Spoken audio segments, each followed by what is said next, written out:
Hello, YouTube.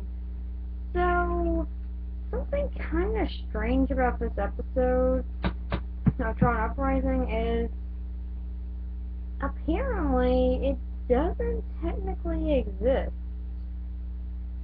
Yeah, real strange. It's not an official episode. It doesn't have an official title, at least. It's just an episode. But what I think might have happened is they might release the first 3 episodes all together.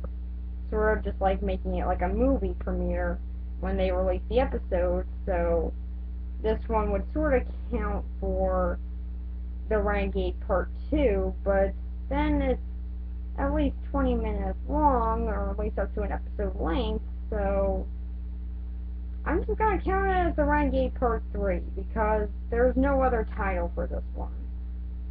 So, in this episode, it's continuing where the last one left off, which is Beck and this veteran program are handcuffed together. They've gone out, they've defeated all these guys on life cycles, which is still really unfair to me. Like, you give these guys life cycles, you give them nothing, they're outnumbered by 1 guy, and they're handcuffed. And yet they still win. Shows what I know, I guess. So, they've gone out, they've got all this done, but now they're gonna have to fight each other in exchange for their freedom.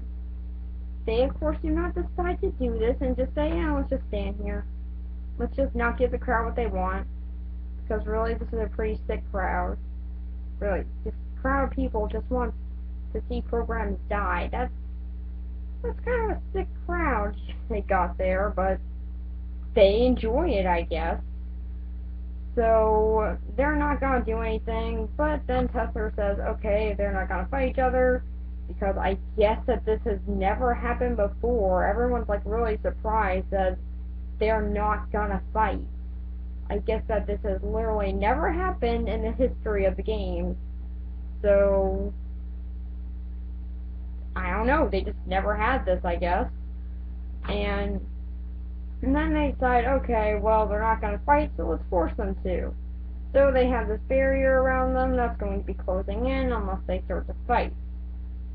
So, Beck decides, okay, well, even though I'm the renegade that could save a lot of people, let's save this random veteran guy. So he's trying to fight him, trying to get him to fight, so then he can get out.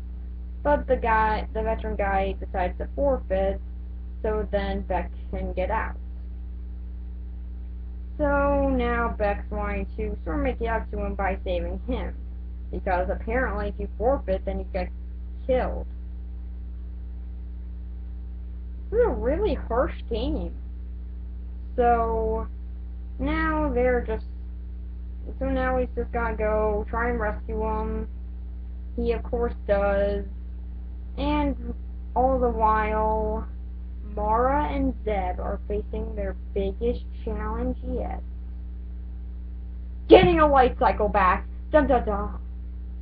Yeah, really. Their big challenge in this one is, can we get Abel's life cycle back? This is the question everyone was asking. They of course get it back, which, if you didn't think that was gonna happen, why didn't you think that was gonna happen? It was just so obvious that was going to happen. They're going to get the life cycle back. But my question here is, why is Mara helping Zeb in this episode? He left her alone at this club to go hang out with this other girl who stole a life cycle from him because he was too drunk to realize until it actually happened, and yet she says, you know, I want to help him out today. Why? Why would she want to help him out after that? I guess that she's a really good friend, I don't know, but she does. So they get the life cycle back, good for them. Now, this episode's not really all that interesting. There's not too much going on. It's just sort of, will they get the light cycle back, or will he save this guy's life? And really, that's been seen so many times, it's really obvious to see what's going on. You can already see where the story's going, and not too much happens. There's no real character development, aside from, I guess, Beck deciding to be the renegade, because third time's the charm. Yeah, third time we've heard him going through this dilemma. Dude, you're working with Tron. I think that you've already gotten in a bit deep here, and people are gonna question it if you just out of the blue disappear.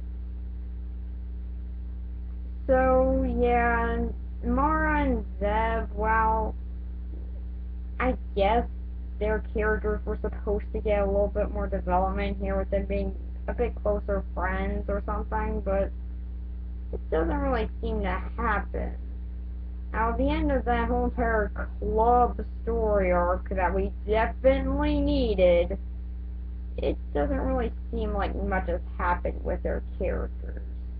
Abel is still good in this one, and Tron's there. Yeah, Tron's really not useless in the show. He's just sort of there.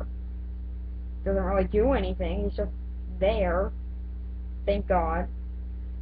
So, yeah, not too much happens. They just get the light cycle back and they get out of the games. But I guess that there is one important thing about this veteran guy, that is, he's now going to help out Tron by recruiting some more people for their whole entire resistance. So I guess that's a good thing, but I don't really remember seeing him come back.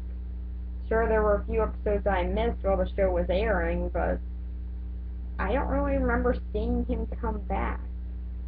So I don't know if he makes it, if he actually matters or not, or if he was just a complete waste of time. Who knows? So yeah, next episode is the one called Blackout, and I guess I'll see you when whether or not there's gonna be a new Gravity Falls next week. If there is, then I'll vlog on that instead of Tron. And again, let me know if you guys want me to continue talking about this show, because still, I don't know if you guys do. So yeah, just let me know in the comments. But if you don't let me know, then I'll just keep on doing it. So yeah, bye.